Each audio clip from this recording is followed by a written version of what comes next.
Em nome do Pai, do Filho e do Espírito Santo. Amém. Ave Maria, cheia de graça, o Senhor é convosco. Bendita sois vós entre as mulheres, e bendito é o fruto do vosso ventre, Jesus. Santa Maria, Mãe de Deus, rogai por nós, pecadores, agora e na hora de nossa morte. Amém. São José, rogai por nós. São Felipe Neri, rogai por nós. Nossa Senhora de Fátima, rogai por nós. Em nome do Pai, do Filho e do Espírito Santo. Amém. Bom dia a todos. Nós estamos aqui na página 78 da biografia de São Felipe Neri, escrita pelo padre Guilherme Sanches Ximenes. Estamos no capítulo que fala sobre a santidade de São Felipe Neri. Na seção Os Óculos da Fé. Nas massimi e ricordi, Felipe comenta, no seu característico estilo sintético: o Espírito Santo, abre aspas, o Espírito Santo é o mestre da oração. É ele que nos permite viver numa paz constante e na constante alegria, que são uma espécie de amostra do paraíso, fecha aspas. A sua fé amadurecida na conversação contínua com Deus não era uma simples tábua de salvação reservada para casos de naufrágio. Era visão sobrenatural, capacidade de enxergar a ação de Deus em tudo o que acontece. Uma espécie de óculos multifocais que permitem enxergar, ao mesmo tempo, sem perda de nitidez, o primeiro plano das pequenas realidades cotidianas e o horizonte das realidades eternas. Graças a essa fé, Felipe tinha sempre muito presente o céu, destino final de todos os seus esforços e anseios. Animava doentes e moribundos com um surpreendente grito de encorajamento que aprendera com seu amigo e diretor espiritual Persiano Rosa. Alegremente, alegremente, instando-os não apenas a resignar-se com o inevitável, mas a preparar-se com alegria para dar o salto para a vida, letra maiúscula vida. E no momento em que os amigos o instavam a aceitar o cardinalato que o Papa lhe oferecera havia tanto tempo, tirou o chapéu da cabeça, lançou-o ao ar e, olhando para o céu, exclamou: paraíso, paraíso! Como quem diz, para que perder o tempo com metas e ambiçõezinhas terrenas, se temos fins muito mais altos a alcançar?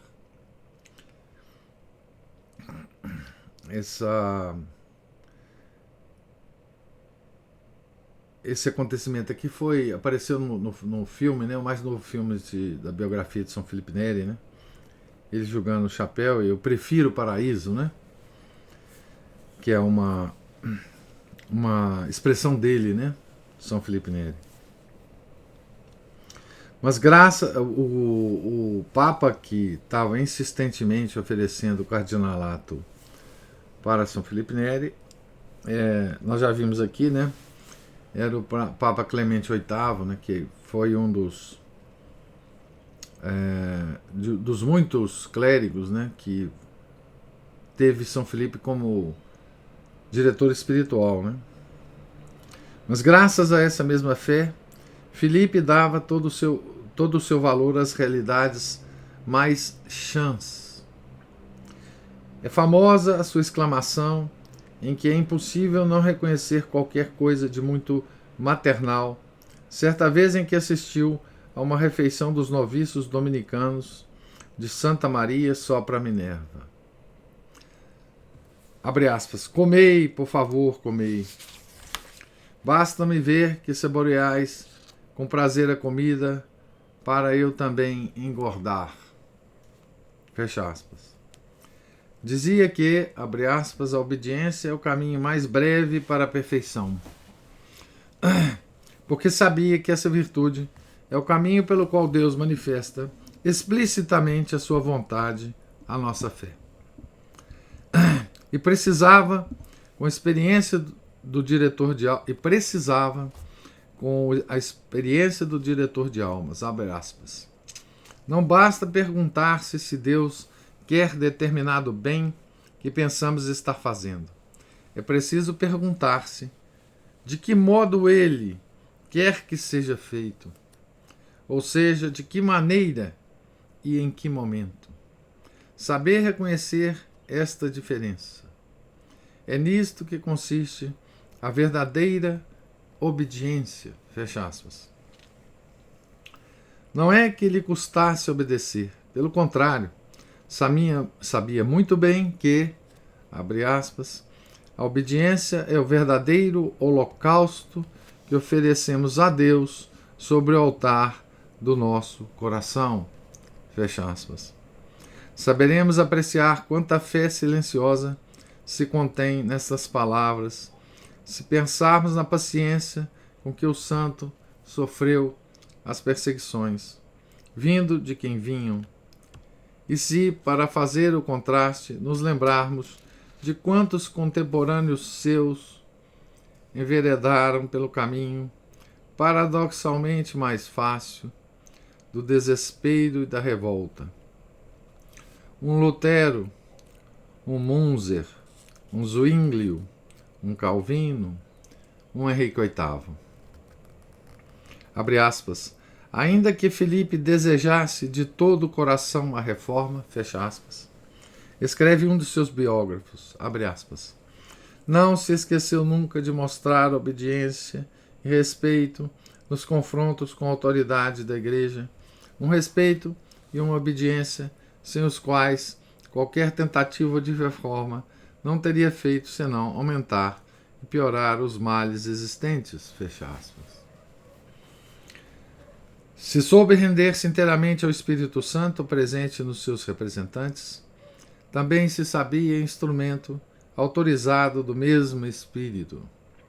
Podia dizer sem pejo, abre aspas, creio possuir o Espírito de Deus, fecha aspas. E esta era a razão pela qual também não tinha medo de mandar, embora, como bom conhecedor da natureza humana, aconselhasse brincalhonamente aos superiores do oratório. Abre aspas. Se queres ser obedecido, então dá poucas ordens. Fecha aspas. Barônio conta-nos que aprendeu a obedecer numa ocasião muito concreta.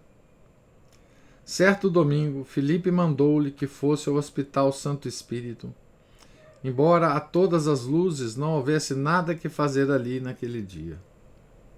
O jovem sacerdote manifestou com simplicidade que a ordem lhe parecia despropositada, mas o fundador tornou a mandar-lhe com certa aspereza. Abre aspas. Vá agora, faça o que eu lhe diga e vá agora. Fecha aspas. Chegando ao hospital, Barônio encontrou um doente que estava à beira da morte e pôde administrar-lhe os sacramentos e acompanhá-lo nos seus últimos momentos. Mais tarde, ao contar o episódio ao santo, Filipe disse-lhe, abre aspas, agora aprende a obedecer sem replicar quando lhe mando alguma coisa, fecha aspas. E é preciso dizer que Barônio aprendeu de tal modo que em outra ocasião, quando Filipe, com seu humor peculiar, o mandou entoar o Miserere, o primeiro versículo do Salmo 51, tende piedade de mim, ó Deus, que se canta com melodia arrastada e dolorida por ser uma oração de penitência, durante uma festa de casamento, fê-lo na mesma hora com grande seriedade. Com o bom senso que o caracterizava, Filipe dizia que, abre aspas, não se deve querer fazer tudo num só dia, e uma pessoa não se torna santa em 4 dias, mas passo a passo. Mas também sabia que para um diretor de almas não exigir equivale a estorvar a obra de Deus na alma dos seus dirigidos. E podia permitir-se essa exigência porque se exigia a si mesmo primeiro. Então, esse é um outro aspecto, né, da santidade de São Felipe Neri, né? Casos como esse do Barônio, há muitos, né? Aos seus comandados, né? Muitas ordens aos seus comandados que ele dava aparentemente sem sentido, né? Como esse, né? De cantar o Miserere numa festa de casamento, né? Que é uma coisa aparentemente desproposital, né? Porque é uma oração de penitência, né? Enfim, esse é um outro aspecto, então, da santidade, né? A obediência, né? A obediência a Deus, né? Antes de tudo. E a regra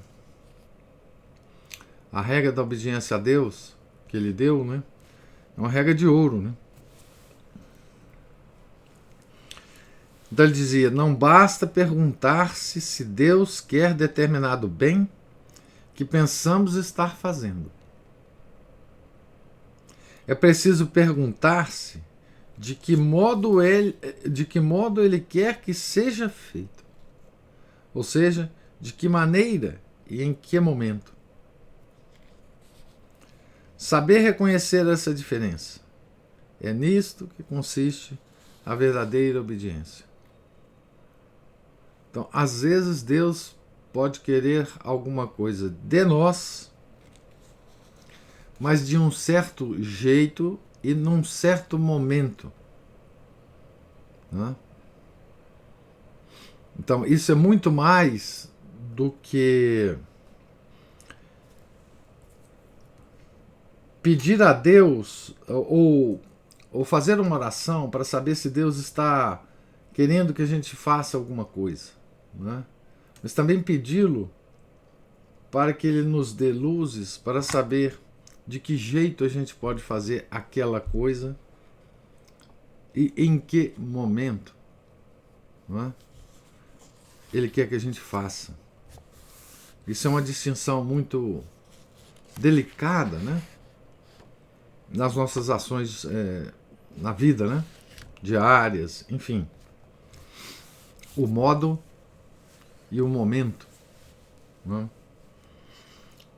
A gente acha que certas coisas que a gente faça é bom em qualquer momento ou de qualquer modo, né? Então, aqui a gente vê a capacidade de distinção que a gente tem que ter nas coisas de Deus, né? E que muitos, quer dizer, praticamente todos nós, né? Esquecemos dessa sutileza, né? Na vida de santidade, né? O heroísmo do bom humor. Um detalhe que diz muito sobre o sentido profundamente sobrenatural de Felipe é que, depois que São Pio V morreu e as primeiras perseguições cessaram, não se limitou a passar uma esponja sobre o acontecido e a esquecer quaisquer ressentimentos. Pelo contrário, teve verdadeira devoção por esse Papa e usou durante anos um manto que lhe tinha pertencido. Mas isso sim, à sua maneira, virado do avesso. Tinha essa capacidade de dar a volta às situações aparentemente mais trágicas e esmagadoras, porque não se dava importância. Dizia alguém que, abre aspas, a matéria das comédias é a mesma das tragédias, fecha aspas. Um simples tropeção pode converter-se num contratempo sério se o protagonista for um homem de muita gravidade, em todos os sentidos, gravidade e peso, né? Ou numa ocasião de boas risadas, se for leve e ágil. E o mesmo se aplica a cada homem. Tanto mais padecerá com os tropeções da vida, quanto mais peso tiver para si mesmo. Peso tanto literal como peso metafórico. Abre aspas, o segredo da vida consiste no riso e na humildade, fecha aspas, escreve o pensador e ensaísta inglês J.K. Chesterton, numa frase que se aplica inteiramente a Felipe. Eu já fiz um comentário sobre, numa aula passada aí, sobre o espírito de Chesterton e a de São Felipe, né? E lamentei na oportunidade que Chesterton não tivesse escrito, né, uma biografia de São Felipe Neri, né? Seria muito bom saber o que ele teria escrito sobre esse santo, né? Continuando, durante todos esses anos passados com Deus, o santo tinha aprendido a ver-se com absoluta objetividade, ou seja, com absoluta humildade. Então aqui de novo aquela ideia, né, que nós comentamos aqui já várias vezes nas nossas leituras dos vários santos, né, que a humildade é o senso de realidade, o olhar aberto à realidade das coisas, não só o olhar aberto, mas a submissão à realidade, né? Humildade é uma coisa muito objetiva, né? Humildade é simplesmente o olhar aberto para a realidade das coisas, da realidade que Deus criou, a realidade deste mundo e a realidade do outro mundo, né? Então, um homem humilde é um homem que sabe onde ele está, onde o mundo está e onde Deus está, né? E qual a relação dele com Deus e qual a relação do mundo com Deus.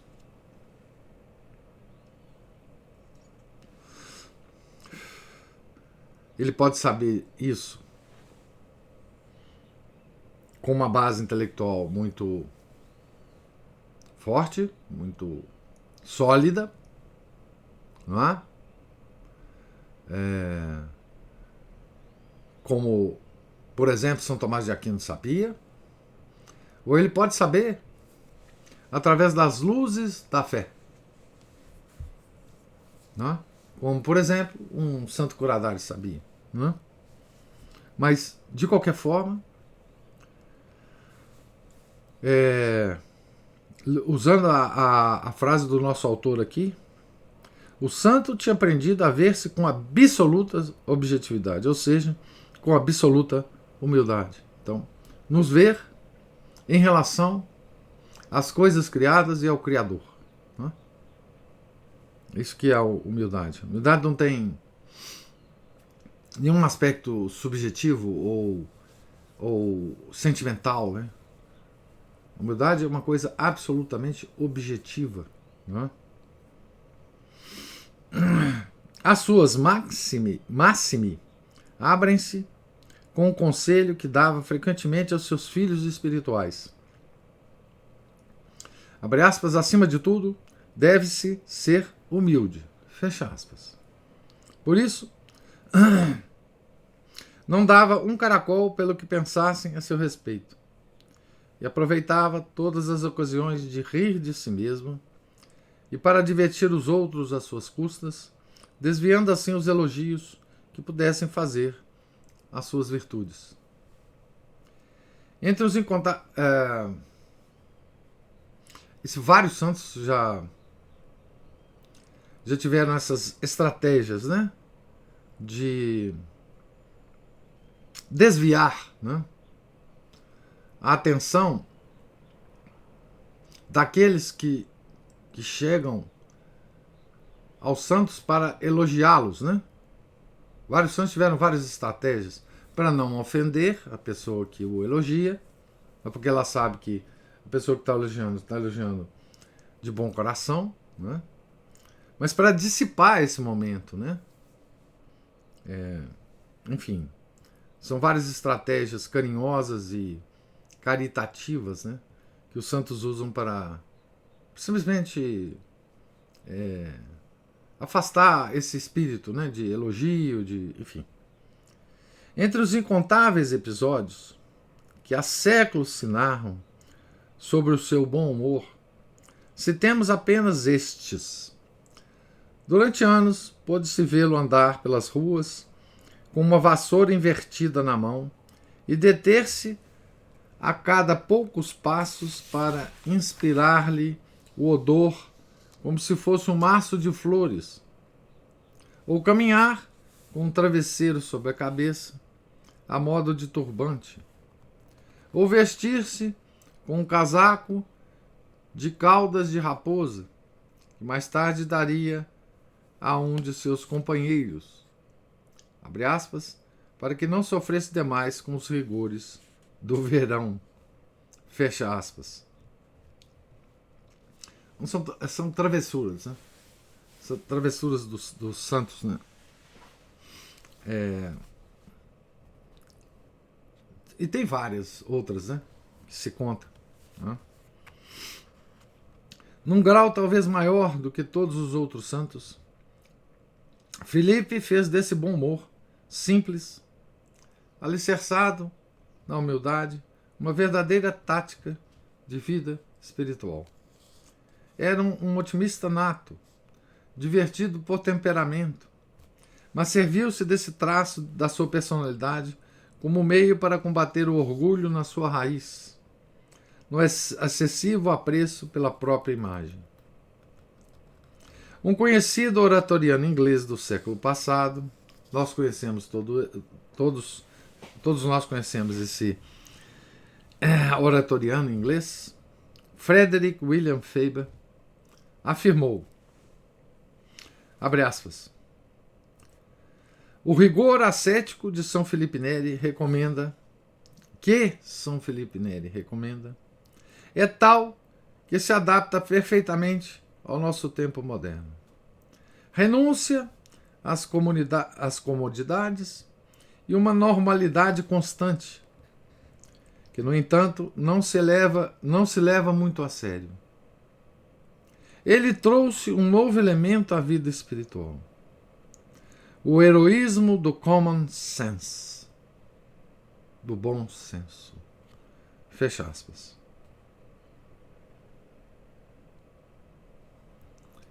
E aí o autor complementa, né? E gostaríamos de acrescentar do bom senso e do bom humor. Então, vamos nos deter um pouco aqui nessa observação do padre Frederick William Faber. Sabendo quem é padre Frederick William Faber, que é um grande teólogo místico, né? Tá certo? E aqui ele nos fala do rigor ascético, né? Então nós temos que prestar atenção quando um grande teólogo místico fala desses temas, né, da teologia mística. É bom que a gente faça isso, né? Então vamos reler aqui o que o padre Faber falou, né? Abre aspas. O rigor ascético que São Felipe Neri recomenda é tal que se adapta perfeitamente ao nosso tempo moderno. Renúncia às comodidades e uma normalidade constante, que, no entanto, não se leva muito a sério. Ele trouxe um novo elemento à vida espiritual, O heroísmo do common sense, do bom senso. Fecha aspas. Então aqui, mais uma vez, né, nós vemos uma grande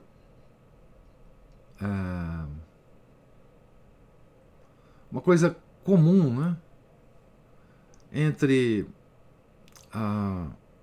São Felipe Neri, de novo, né, e o Chesterton, né, que é o autor do Common Sense, né, o autor do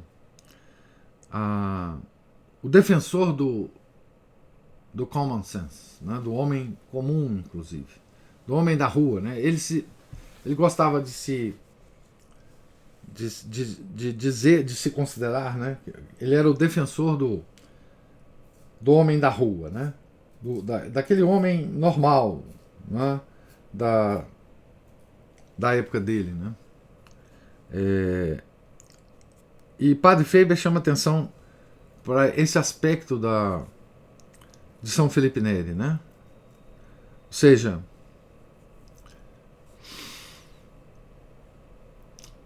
chama isso de heroísmo, né? Por que heroísmo? Né? Hoje, mais que nunca, né? É um verdadeiro heroísmo você ser uma pessoa normal, né? Ser uma pessoa que tem bom senso, né? Bom senso no sentido de senso da realidade, né? Hoje é mais heróico ainda do que no tempo do Padre Faber, né? Ser essa pessoa, né? Renúncia às comodidades, como sempre, em todos os momentos, né? E uma normalidade constante. Uma normalidade constante. Que, no entanto, não se leva muito a sério. É isso. A regra. Né? E veja que o Padre Faber considera isso como rigor ascético de São Felipe Neri. E a gente pensando, né, que ascetismo é uma coisa muito complicada, né?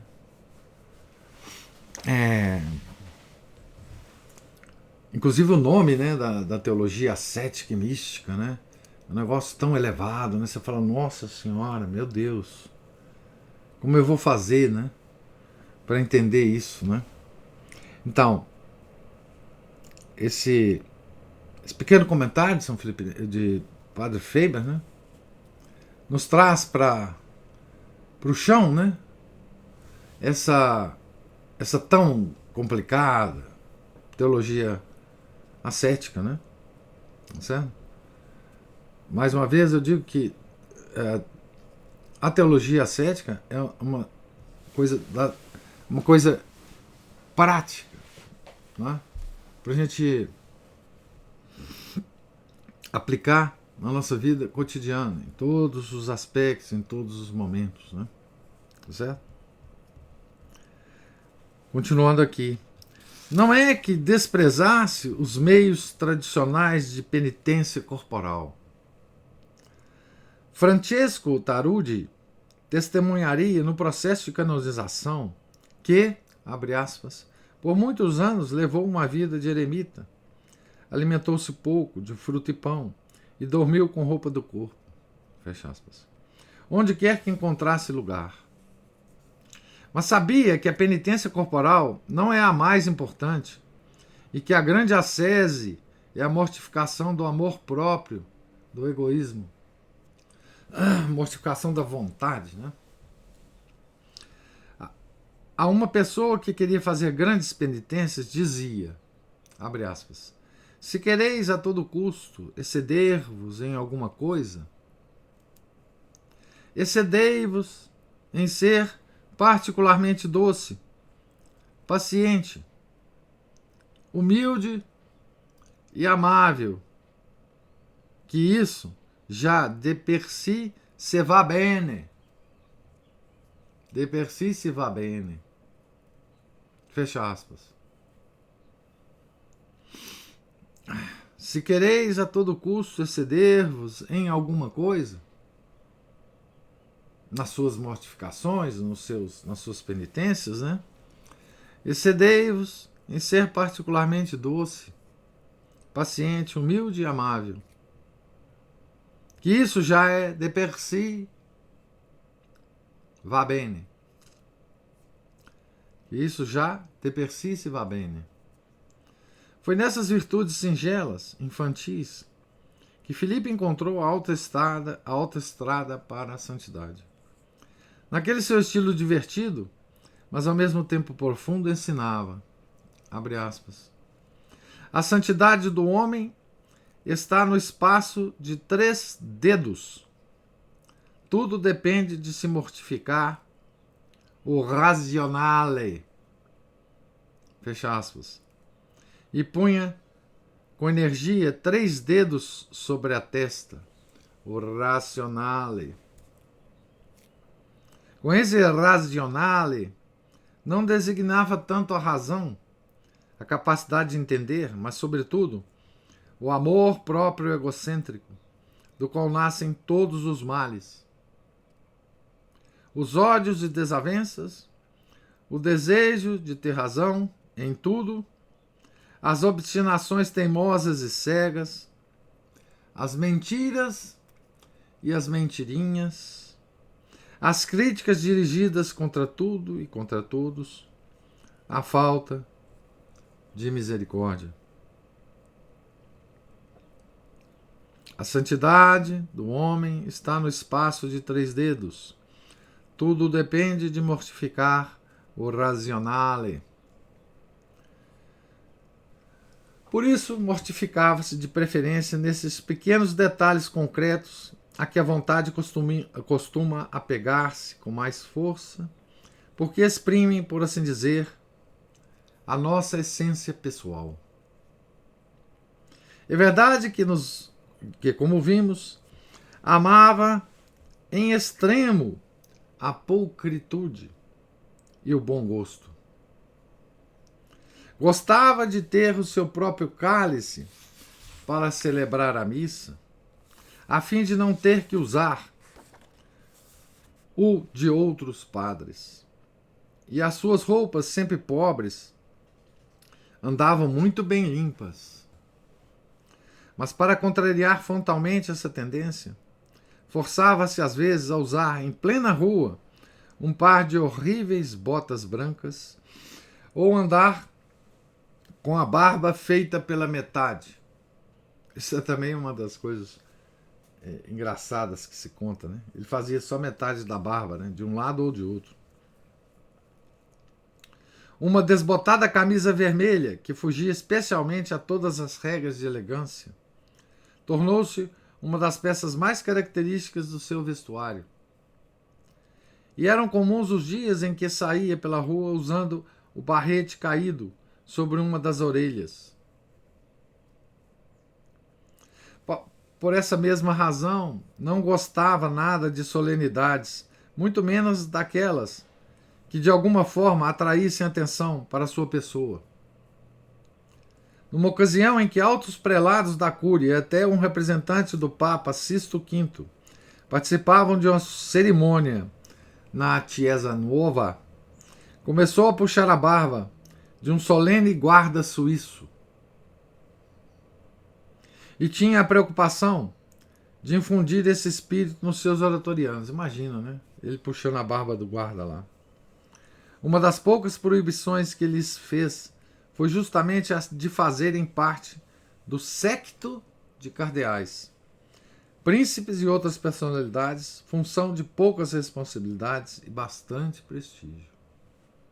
Queria que tivessem por único desejo de servir a Deus e à Igreja com profunda humildade. Utilizava o gracejo como meio de dissolver impasses e superar birras e teimas. 2 oratorianos viviam em constantes discussões, e o santo fê-los dançar diante dele após uma briga. Durante aquele espetáculo, os rostos foram se desanuviando Ambos começaram a rir e terminaram por abraçar-se pacificamente.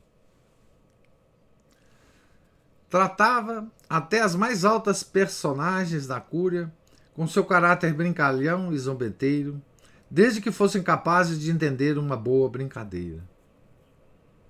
O cardeal Michele Bonelli, por exemplo, conhecia-o e admirava-o havia muito. Uma noite, convidado a um banquete na casa desse príncipe da igreja, Filipe apresentou-se com uma panela de lentilhas para juntar-se à farta mesa. E o mais curioso é que muitos dos ilustres comensais quiseram provar daquelas lentilhas, que acabaram mais disputadas do que as línguas de pavão. São todas coisas que Filipe fazia completamente fora da ordem, né? Das etiquetas da época, né? Imagina se ser convidado por um banquete na casa de uma personalidade, né? E você levar uma panela de lentilhas, né? Ou qualquer outra coisa, né? Noutra ocasião, quando Bonelli já tinha passado dos 50 anos e era prefeito de uma das congregações da Cúria Romana, Filipe interpelou-o, abre aspas, gostaria de pedir um favor a Vossa Eminência, mas tenho a certeza de que não mo fará. Fingindo seriedade, o cardeal ripostou. Mas por que não o faria? E assim continuaram um simpático jogo por um tempo, até que o santo deu a estocada final. Abre aspas. Gostaria que Vossa Senhoria me revelasse o segredo para ter uma barba tão preta como a sua. Fecha aspas. Com o correr dos anos, passou a ter ainda mais motivos para essas atitudes, e que a sua fama de santidade, alimentada pelos milagres que fazia e pelo afluxo de personalidades ao oratório e ao seu confessionário, crescia sem cessar, o que naturalmente o feria no seu nervo mais sensível.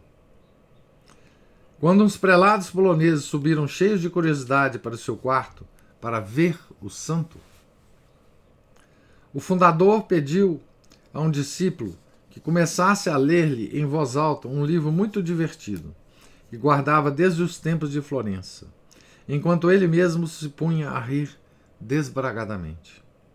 Os graves e sisudos clérigos ficaram chocados com o estranho santo que tinham encontrado, e o assunto chegou a causar um pequeno escândalo na Cúria.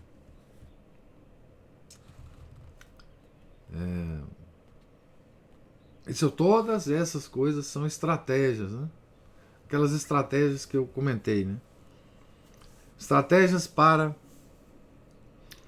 desativar, né? Essas pessoas que chegavam próximos a ele para elogiar ou para admirar o santo, né? Mas essas artimanhas tinham muitas vezes o efeito contrário. Faziam crescer ainda mais sua fama de santidade. Era em vão que descia os degraus da igreja fazendo-se de bêbado para desfazer o efeito causado pela viva emoção com que celebrava a missa. Também era em vão que carregava consigo a bolsa que, segundo dizia, estava repleta de relíquias de santos, às quais se deveriam atribuir os milagres que o cercavam por todo lado. Logo depois da sua morte, verificou-se, como era de esperar, que essa bolsa estava absolutamente vazia. Isso também era comum, né? O Curadares andava com o santinho de Santa Filomena, né? Para dizer que os milagres que ele fazia eram de Santa Filomena. Enfim. Ou São João Bosco, né? Que dizia que quem fazia os milagres era a Nossa Senhora, né? Não ele. Ele pedia apenas, vou rezar para Nossa Senhora, enfim. Mas se o estratagema não deu certo no foro público, no foro íntimo, diante de Deus, que afinal é o único cuja opinião, entre aspas, realmente conta, com certeza funcionou. Uma das vezes em que o cardeal Frederico Borromeu lhe levou a comunhão durante a sua última doença, ao rezar o, abre aspas, Senhor, não sou digno que entreis em minha morada, fecha aspas, Filipe acrescentou a oração, né? Abre aspas, nunca fiz nada de bom, nada, mas nada mesmo. Nunca fui digno, fecha aspas. E alguém que viera visitá-lo disse, abre aspas, quando estiver curado, mudarei de vida, fecha aspas. Como impressiona essa ingenuidade infantil, essa simplicidade humilde.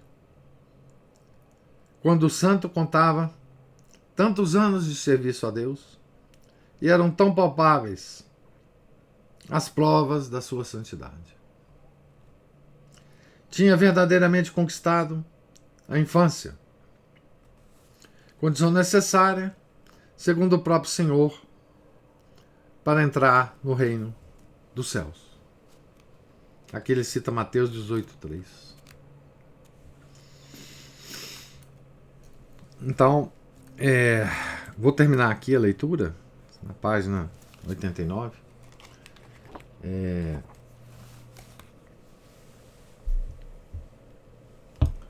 O heroísmo do bom senso, né? O heroísmo da vida em estado de normalidade, né? A recusa das comodidades. Essa era, segundo o padre Faber, uma das características do rigor ascético de São Felipe Neri, né? Certo? Então, gostaria agora de ver com vocês se tem alguma observação, algum comentário sobre a leitura de hoje. Nós estamos na página 89. Oi, professor. Ô, Márcio. Esse última citação aqui deve ser aquela, né? Se não fores como esta criança, não entrareis no reino dos céus. Isso. Provavelmente é esse. Enquanto o senhor ia lendo aí, essa passagem me veio também à cabeça. É interessante, né? Como ele faz, aí ele dá o exemplo da infância espiritual, dá o exemplo aí da verdadeira mortificação, da verdadeira penitência, que é aproveitar o material que Deus disponibiliza para ele para fazer suas mortificações, mortificação do orgulho, né? E ele sendo esse sinal de contradição no meio da sisudeza aí. Ah, imagina. No meio da crise da igreja toda, da reforma. Pois é, nós precisávamos assim de mais gente com esse tipo de atitude nesses nossos tempos, né? Verdadeiramente, né? Não as palhaçadas que se vê em certas liturgias que tem por aí, mas essa coisa, esse bom humor e essa simplicidade verdadeira, assim. Achei muito interessante. E tinha uma outra parte, eu perdi essa parte, eu devia ter notado.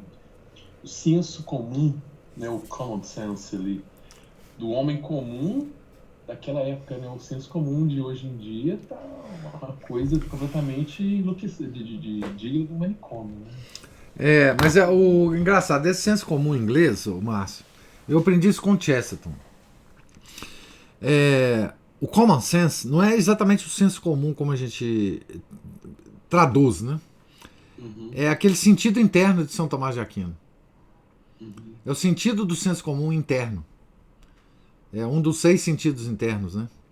E é muito interessante porque, assim, se você pensa nesse sentido interno, ele não mudou, né? O que mudou foi, na verdade, o comportamento comum. Sim. Que é diferente do senso comum. Digamos assim, a gente... É fácil confundir isso, né? Sim. Quer dizer, o senso comum não é uma média dos comportamentos de uma determinada época. Sim. O senso comum é uma coisa interna que Deus nos deu. A sensatez, né? É a sensatez, exatamente, a sensatez. A sensatez sempre existiu, sempre existirá, sempre haverá. Alguns lançam recurso a ela, outros nem chegam a ela. Né? No fundo é um aspecto da objetividade, né? Você vê as coisas como são, né? Exato. É a questão da roupa nova do rei, né? Enquanto tá todo mundo vendo o rei pelado, mas acha que tá cheio de roupas luxuosas, assim chega uma criança e fala: ah, o rei tá nu. Criança de novo. Né? Uma fábula para os nossos tempos também. Toda hora tem que lembrar dessa historinha. Mas era isso, pessoal. Obrigado. A minha parte do comentário é essa. Se eu quiser tecer mais alguns comentários a respeito. Não, mas muito obrigado. É isso mesmo. Eu custei a entender essa coisa do senso comum no Chesterton, porque ele se dizia defensor do senso comum. Eu falei, mas como é que pode ser isso e tal, né? E como ele foi tomista, né?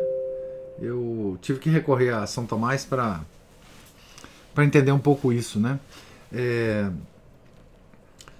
É um aspecto da visão da própria realidade das coisas, né?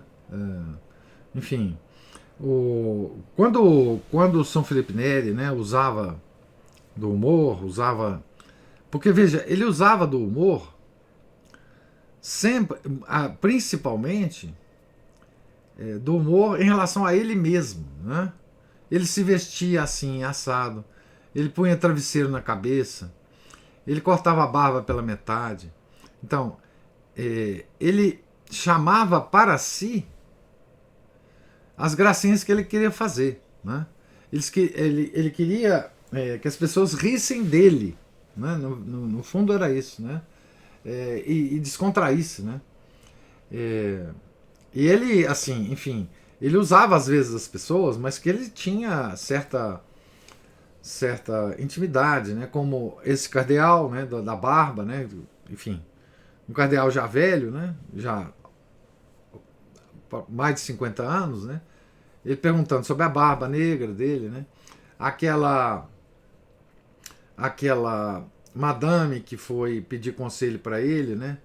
Com um salto alto, ele falou: não, eu tenho um conselho para você, cuidado para não cair desse sapato seu, etc. Então são xistes, são gracejos, são que serve para muita coisa, serve para alegrar a pessoa, serve para descontrair o ambiente, né? E serve, sobretudo, para desviar, né, os elogios, né, dele mesmo, né? Então ele usava isso como uma estratégia, uma metodologia, né? Numa época de... Veja que coisa incrível, né? O século... Não, deixa o Paulo falar então. Deixa o Paulo falar, depois eu comento. Diga, Paulo. Não, professor, conclua. Não, pode falar, né? Seus comentários são mais valorosos, meu caro, do que os meus. É só porque a leitura de hoje falou uma coisa que é recorrente entre todos os santos, que é a questão da humildade, né? E eu lembrei de Santa Catarina de Sena, no diálogo, onde ela fala exatamente isso, né? Que Deus Pai fala: o caminho para atingir o conhecimento verdadeiro e a experiência do meu ser, vida eterna que sou, é este: nunca abandones o autoconhecimento. Ao desceres para o vale da humildade, reconhecer-me-ás em ti, e de tal conhecimento receberá tudo aquilo de que necessitas. É exatamente isso, né, Paulo? Assim, a humildade é o caminho para Deus, né? É o caminho para Deus, não tem outro.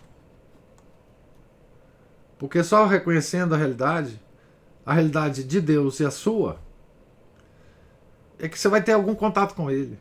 Porque se não for assim, não tem contato, né? Não tem. Por exemplo, vou dar um exemplo aqui, né? São João Bosco, ele contava para os meninos dele os sonhos. Mas muitos consideram que aqueles sonhos que ele contava como sonhos são revelações que ele recebia direto de Deus, de Nosso Senhor, de Nossa Senhora. Só que a estratégia dele era contar aquilo como se ele tivesse sonhado. Sonho todo mundo tem, entendeu? Então, aqueles sonhos, eles não, embora tenham maravilhas escondidas em cada sonho, ele não coloca o São João Bosco numa posição especial, porque sonho é sonho, todo mundo pode ter sonho, entendeu? Agora, se ele colocasse aquilo como revelações diretas de Deus para ele, etc., em êxtase, aí já era outra coisa, não é? Foi isso ou não foi? Não sei. Eu pessoalmente não sei. Mas se tiverem sido revelações, a estratégia de São João Bosco de colocar isso como sonho é uma estratégia sensacional, né? Então, ser humilde, apesar de ser uma coisa natural, de bom senso, de olhar para a realidade, também precisa de uma certa metodologia, de uma certa prática, de um certo rigor, eu diria, porque ele envolve, né, um certo não levar você a sério, né? O humilde não se leva a sério, né? De formas diferentes para cada santo, para cada personalidade, né? Mas o que eu ia comentar era assim, eu fico imaginando, né, que a época da Renascença é uma época que envolve um certo paradoxo, né? De um lado, uma ânsia, né, por causa da situação da igreja, por uma reforma completa da igreja, o que envolvia um certo rigor, uma certa sisudez, né, uma certa mão forte para fazer isso. Quer dizer, a figura dessa sisudez pode ser muito bem São Pio V, por exemplo, não é? E de outro, envolve a devassidão. A devassidão, não é? A devassidão não só nos pagãos da época, nos tais renascentistas, nos intelectuais renascentistas, mas também do povo, não é? Então, devassidão e sisudez. Devassidão de um lado e sisudez do outro. Devassidão do movimento protestante, né? Devassidão de Lutero, né? Que é aquele que, em nome de um certo rigor que ele estava demandando da igreja, né, caiu na devassidão também. Os líderes todos protestantes, né? Então, neles, as duas coisas conviviam. Mas imagina, então, nesse ambiente, São Felipe Neri, não é? Que, por um lado,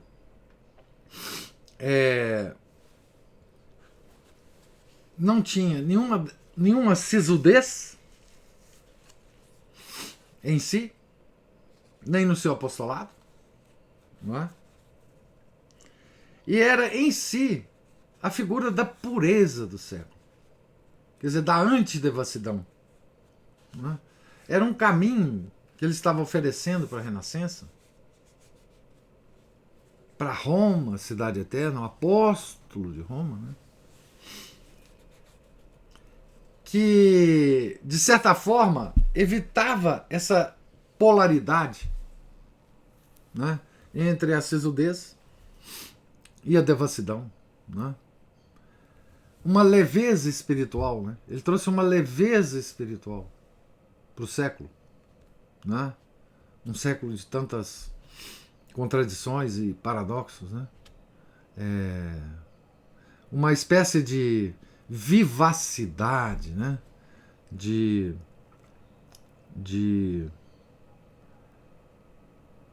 Uma vivacidade santa, né?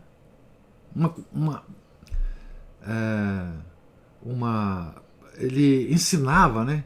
Como a gente ficar longe desses dois polos e viver uma vida santa, né? Uma coisa extraordinária nisso. Se a gente colocar o santo no seu tempo, né? Para além das coisas que ele falou e deixou registrado, os seus discípulos deixaram registrado, né? De valor eterno para a nossa santidade, etc. Mas essa posição dele, pessoal dele no século, porque ele viveu de 1515 a 1595, ele é o século, né? Ele é a síntese desse século. Como ele conseguiu, né? Andar nesse meio dessa forma, né? Dando exemplos para todos os lados, né? Isso eu acho extraordinário, né? Aquela alma escolhida que Deus manda justamente para o século, né? Para aquele século. Esse era o comentário que eu queria fazer. Professor. Sim. Eu fico pensando assim, ouvindo essas leituras, a gente fica reclamando aí muitas vezes a falta de um diretor espiritual, mas se a gente devia, na verdade,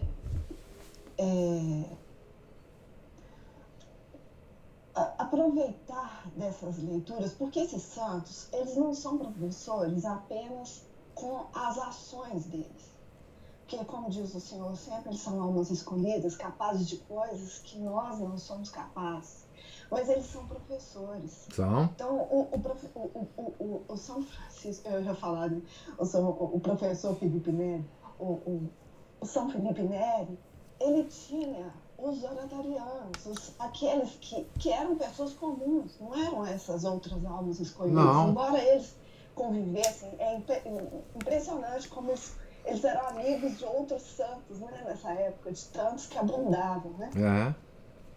Então, assim, mas eles eram professores. Então, um São Felipe Neri, um São Francisco de Sales, e eu creio que a próxima leitura, né, que é o próximo biografado que o senhor vai ler, que é Santo Agostinho, a gente pode seguir essas coisas que eles falam para fazer. Isso. O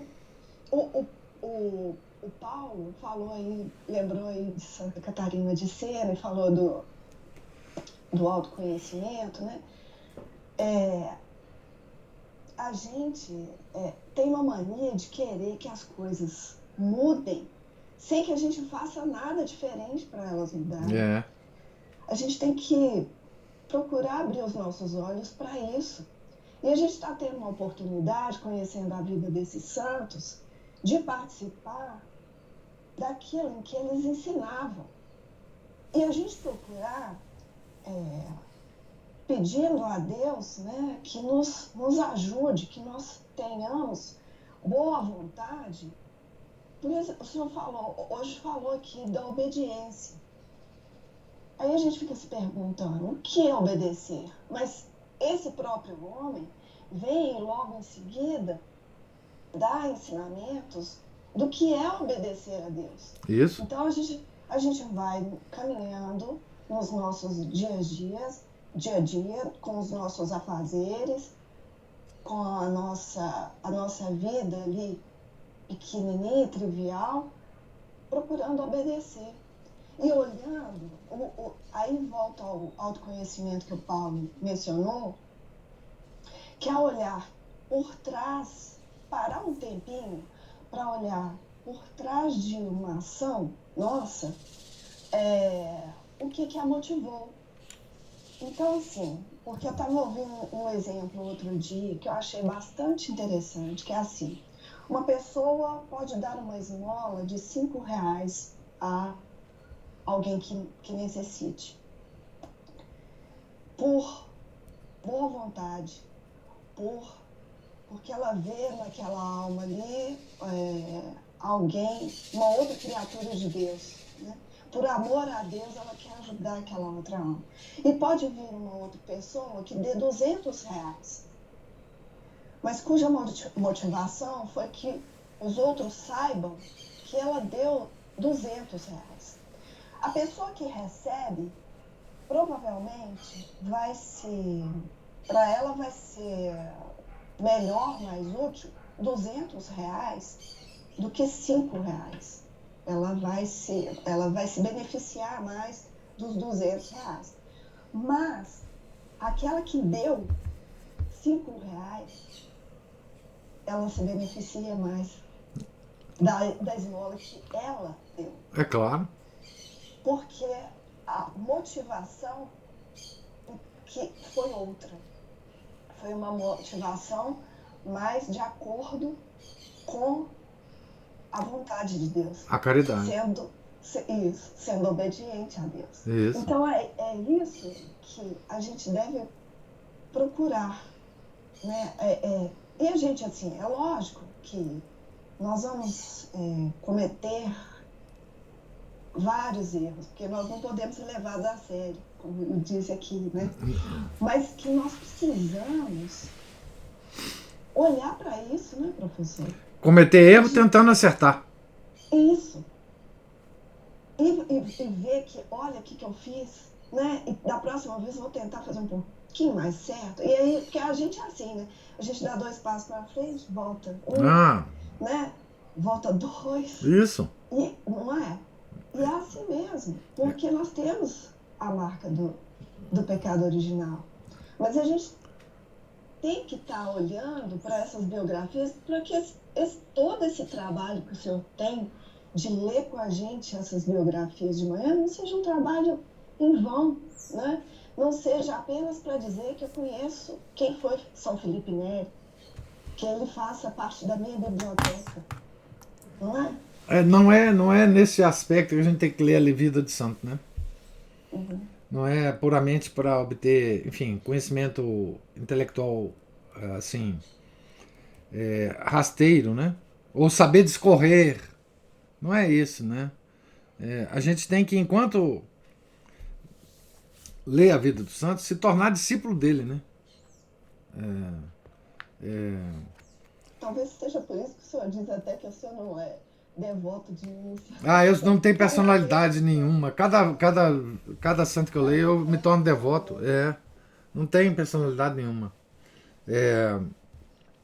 E assim, porque quando a igreja canoniza um santo, ela tem um objetivo nobre, porque o processo de canonização ele não interfere no destino da alma do santo, né?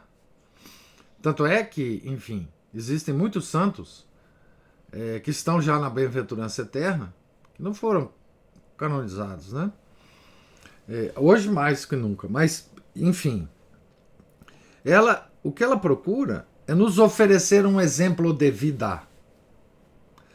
Quando o processo de canonização era realmente, enfim, no processo antigo, o que a igreja queria ao canonizar uma pessoa não era colocá-la no céu, porque isso, depois que a pessoa morre, a igreja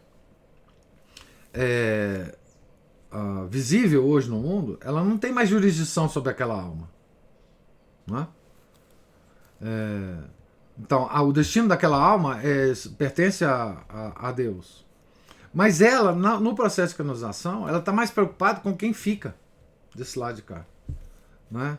Que é oferecimento daquela vida, daquela obra, daquele canonizado, como exemplo de vida santa para nós que ficamos, né? Por isso que todos os santos, grandes santos, tiveram tanto interesse em vida de santos, né? Ordens monásticas, santos específicos, né? Escreveram sobre vida de santos, né? Por causa disso, né? Quer dizer, é um tesouro que a igreja tem, que nós devemos nos beneficiar disso, né? Quer dizer,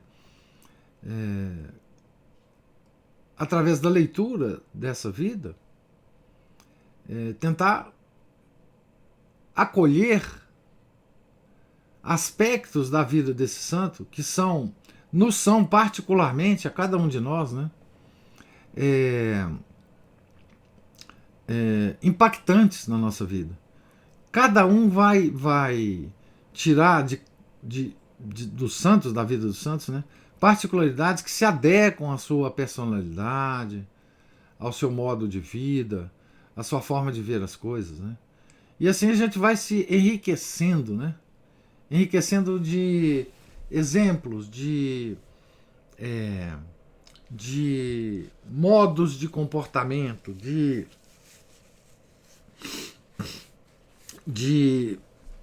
pequenos hábitos, né? De visões de situações na nossa vida. Vai nos enriquecendo. Eu quase que poderia usar uma expressão que eu não gosto muito, né? Mas nós vamos formando um imaginário, né? Nós vamos formando imaginário no sentido de uma coleção de imagens que essa coleção pode nos ser útil nessa vida cotidiana nossa. Não tenhamos a preocupação de absorver dos santos as grandes mortificações, os grandes êxtases. Nada disso é importante na vida do santo para nós. O que é importante é o modo que ele encarava as coisas do século dele, né? O modo de vida que ele escolheu para aquele século, né? O resto é porque ele é alma escolhida, não adianta a gente tentar fazer. Deus nos dá o que nós necessitamos para o processo da nossa santificação. Não adianta ficar tentando ter sonho de São João Bosco, ou êxtase de Santa Margarida Maria Lacoque, ou viver a paixão como Santa Gema. Não, isso não adianta. Nós temos que pegar do santo o que ele tem a nos oferecer como um homem ou uma mulher no século e nas condições que ela vivia, né? Sim. Essa é a importância da leitura. É saborear o santo, né? É sentir o cheiro do ambiente dele, é sentir o aroma de sua espiritualidade, né? E mais além, porque existe uma camada de leitura superficial que você tem que ir mais além, né? Para você sentir essa personalidade, né? Sentir a personalidade de São Felipe Neri, né? Ou de outro santo que a gente... Nós vamos ler, né? Como você falou, Santo Agostinho, né? Nós vamos ver a atualidade desse santo, né? As coisas que ele viveu, as coisas que ele sofreu, as coisas que ele duvidou, né? O grande intelecto que ele era e como que ele fazia, como que ele pensava e como que ele chegou a Deus, enfim, o caminho dele, né? Isso vai nos servir para muitas outras coisas, nós veremos, né? Nós veremos.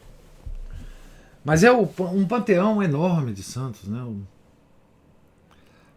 Dentro é aquele negócio da pedagogia da igreja, né? A vida dos santos é uma parte da pedagogia da igreja, né? Do ano litúrgico, né? O calendário dos santos, né? Faz parte do ano litúrgico, as festas e tudo, que faz parte da pedagogia da igreja, né? E que nós devemos nos beneficiar dela, né? Quer dizer, conhecer os santos.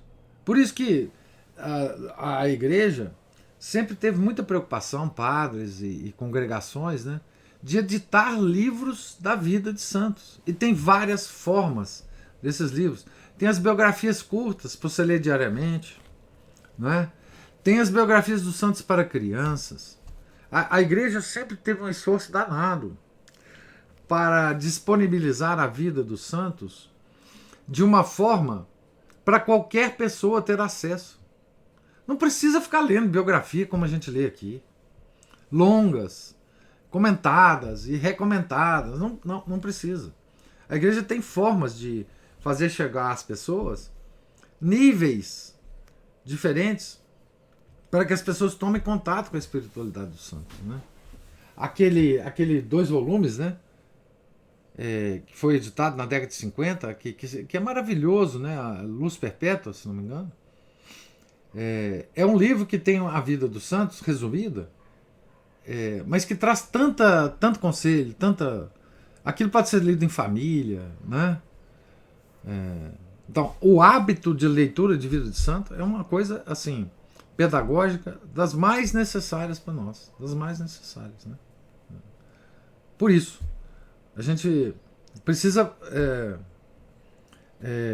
ter o hábito de tentar imitar os santos, né, naquilo que está proporcionado à nossa vida, né?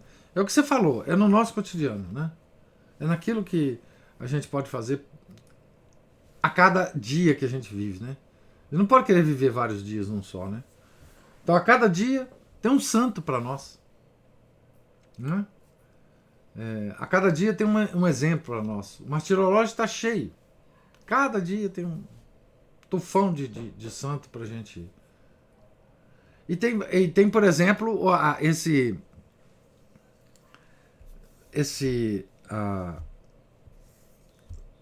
falando das formas com que os santos nos são apresentados, né? Tem essa coleção Ano Cristão, né? Que nos apresenta todos os dias o martirológio, e alguns santos desse martirológio ele enfatiza a vida dele, mas são biografias curtas também. Então, enfim, tem milhares de formas, né, de você ler a vida dos santos, né? E tentar extrair desse santo, né, o que tem dele para a nossa vida hoje, né? Não lê-lo como um personagem histórico, entendeu? Porque na vida do santo tem alguma coisa eterna. Alguma coisa que não se restringe ao século ou o ano que ele nasceu e morreu. Ele deixa alguma coisa para nós, né? Todos os santos são assim. Então, é nessa coisa eterna que o santo deixa que a gente tem que trilhar, né? Mas eu não falei nada falei muito e não falei nada de novo aqui, de que vocês não estejam completamente conscientes, né? Mas é isso mesmo, professor. A gente pode não falar nada de novo, o senhor pode repetir as coisas, mas a gente precisa dessa repetição porque a gente é cabeça dura, né? E esse livro, Na Luz Perpétua, aí que o senhor citou, além de trazer uma biografia resumida do santo, vem reflexões ao final de cada dia. Essas reflexões são preciosidades. Santo Afonso de Ligório propõe meditações para todos os dias do ano. A gente não pode ficar usando essa história de não termos um diretor espiritual como desculpa. Não pode, não. Não. Sabe, para não mudar nada. A única Bíblia que eu tenho em casa é uma Ave Maria, da Ave Maria. Eu não tenho a do Mato Soares, eu não tenho a do Antônio Figueiredo. Para não ler a Bíblia. Não. Para não meditar sobre o Evangelho, sobre a Epístola do dia. A gente não pode ter isso como desculpa, né, professor? Não pode. A gente tem que usar os instrumentos que a gente tem hoje, no século XXI. Porque se a gente falar isso para Deus, olha, eu não fui bom porque eu não tive diretor espiritual. Falei, mas gente, eu mandei tantos diretores que escreveram tantos livros para vocês, por que vocês não leram? Não leram. É isso que ele vai falar. Ele fala assim, mas São Francisco de Sales falava sempre que a gente tinha que ter diretor espiritual. Tá bom, mas ele escreveu um livro de palestras íntimas que ele dava para as moças lá da visitação. Por que vocês não leram isso? Tá certo? Então, é isso. Deus está mandando tudo para nós. Para cada tempo que a gente vive. Não tem desculpa, não. Não tem desculpa. Não há... Para nós, nossa situação não é boa, não, porque não tem desculpa para nós. Não é? E... Claro, as pessoas podem alegar desconhecimento, ignorância, não é? Mas para nós que sabemos que existe isso, para nós não há esse argumento na hora do nosso juízo particular, né? Porque Deus está colocando tudo na nossa frente, né? E aí, bom.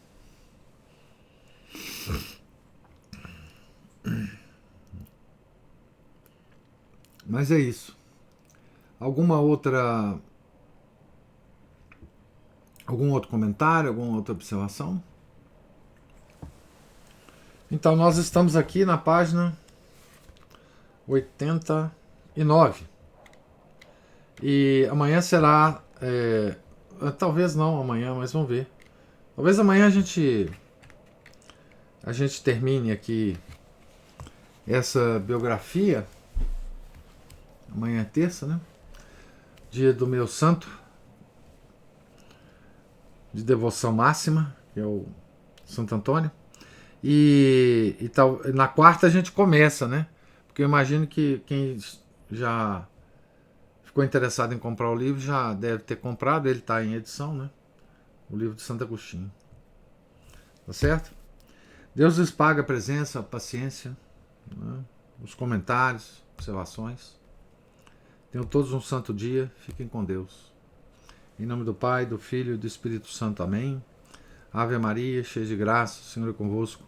Bendita sois vós entre as mulheres, e bendito é o fruto do vosso ventre, Jesus. Santa Maria, Mãe de Deus, rogai por nós, pecadores, agora e na hora de nossa morte. Amém. São José, rogai por nós. São Felipe Neri, rogai por nós. Nossa Senhora de Fátima, rogai por nós. Em nome do Pai, do Filho e do Espírito Santo. Amém.